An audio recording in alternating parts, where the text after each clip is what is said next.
Folks, welcome back to the channel. Hope everybody is doing great out there. Thank you for tuning into the Wanneroo channel. And we are introducing our new 300 Blackout reloading project to the channel. So hopefully y'all will have fun with this one and enjoy it. Thank you for everyone who likes, shares, and subscribes. I am working hard to grow the channel on all fronts, everything from production to getting more visibility out there. And I appreciate y'all that support the channel through the Amazon links. That is a big help. Any funds I make through there get turned right back into the channel to buy more products or more equipment to support the channel. So I do appreciate that for those of y'all that do that support. So today with our 300 Blackout project. Now, for those of y'all that have followed the channel for a while, I've been doing 300 Blackout from the beginning. We took a break from it for a while. Now, if you were watching previously, you probably heard me mention that the next project was likely to be this, and that was the Spear TNT bullets. I've actually had these for a few years now. Can't remember how many years, but probably, I don't know, maybe 3-4 years they've been sitting there. Haven't gotten around to them yet. And these are apparently pretty popular with a lot of folks, and also too, the price on them is fairly reasonable as well. And this is something I do want to get to at some point. If you were expecting that, don't worry, we have that planned. That is definitely something that I want to do here at some point soon. However, I've been kind of intrigued. Now, also, if you have followed a lot of my 300 Blackout videos, I have made mention in the past that I'm not really a big fan of the whole 300 Blackout Subsonic thing. Kind of neutral on it. It's not that I don't like it. It's not that I don't love it. It's kind of one of those things where I've just been kind of, okay. I see the point of it though, especially if you're shooting a suppressor. Anyways, it turned out to be one of two things that kind of came up with it. And one of which is that I happened to be shopping around with some gift cards after Christmas. And I had seen that these bullets that Barry's has made, these 300 Blackout 220 grain bullets, and they're plated bullets. You can't shoot them more than 1,300 feet per second without stripping the plating off. So definitely just basically a subsonic bullet, and you know, pretty much as they're pointing out here for 300 Blackout, that's the whole point and purpose of them. So and also too, they seem to be somewhat affordably priced. There are some folks out there that do lead bullets of this size in the 200 to 230 grain range.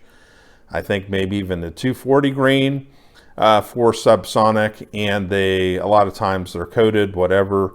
I had considered some of those, but these are plated, which, you know, the plating should seem to work fine. I've seen a lot of people on forums use these, and I don't know, it was just a thing where I was just kind of intrigued about it in terms of, well, could we make this work? Now, here's the other consideration that we have with this is that to do this, the one thing that I want to do is I want to make reliable subsonic ammunition that's going to work with a 16-inch barrel.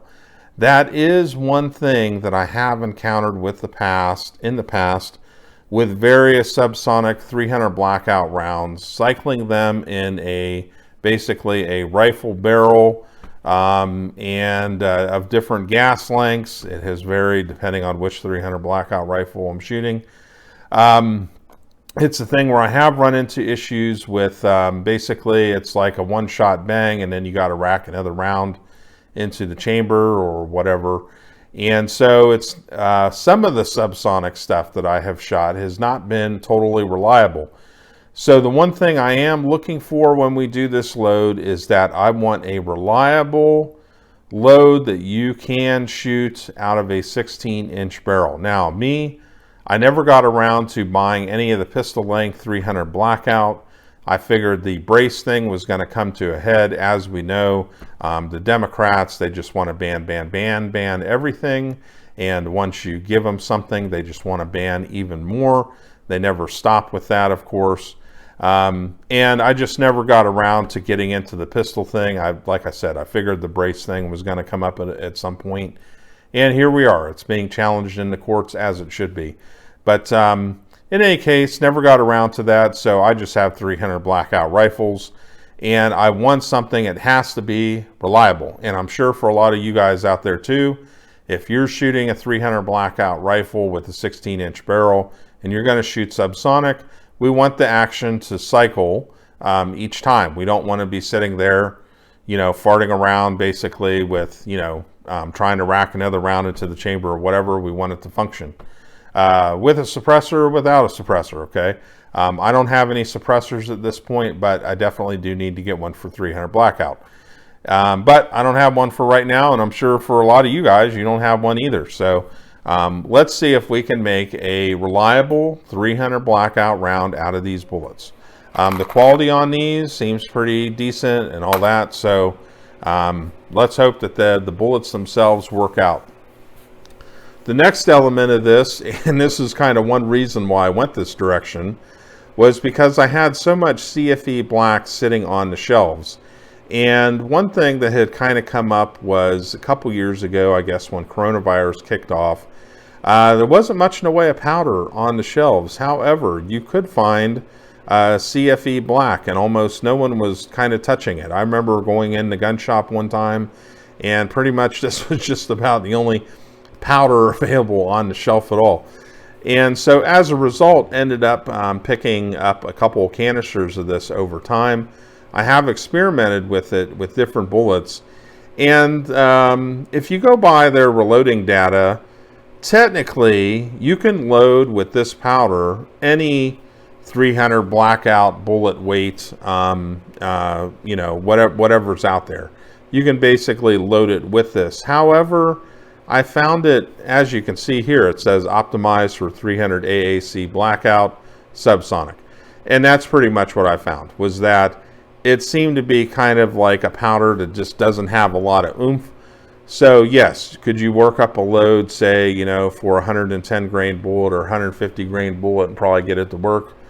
Yeah, you know, but essentially you were filling up the case all the way. So as one example I can give you, I think with the 150 grain Hornady bullets, compared to, say, little gun, I needed 2 extra grains of powder of this to essentially equal the load of the little gun load. So that's the thing with this, is that it definitely showed me that this is kind of more of a subsonic powder that's more, and even says it right here on the bottle, optimized for subsonic.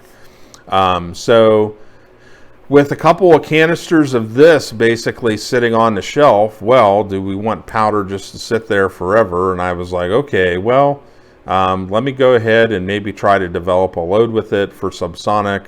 Maybe I'll like doing some subsonic stuff, and I just have all the powder sitting there. Let's do something with it. Why not? You know, these bullets, they're out there. I'm like, okay, why not? You know, and let's do it pretty much. And so I think this should be a pretty fun project. There's probably going to be a few things to kind of work out. Oh, the brass. So we did a bunch of those videos on the case prep. Here's our pretty brass right here, ready to go. Now, with the brass that we're going to use, we are going to use a mix of pretty much everything. We have converted 556 223 brass in here that Palmetto State did years ago. We have ADI 300 Blackout brass. There's probably some Starline brass in here. There might even be maybe some Nosler brass in here. Not sure, but we definitely have a big mix of brass in here. You know, as I mentioned in other videos, the 556 223 converted brass, not the biggest fan of, and I'm just going to use it till it wears out, and eventually just replace all my 300 Blackout brass over time with Starline brass, or if something else comes available like Nosler brass at a good price, maybe get some of that.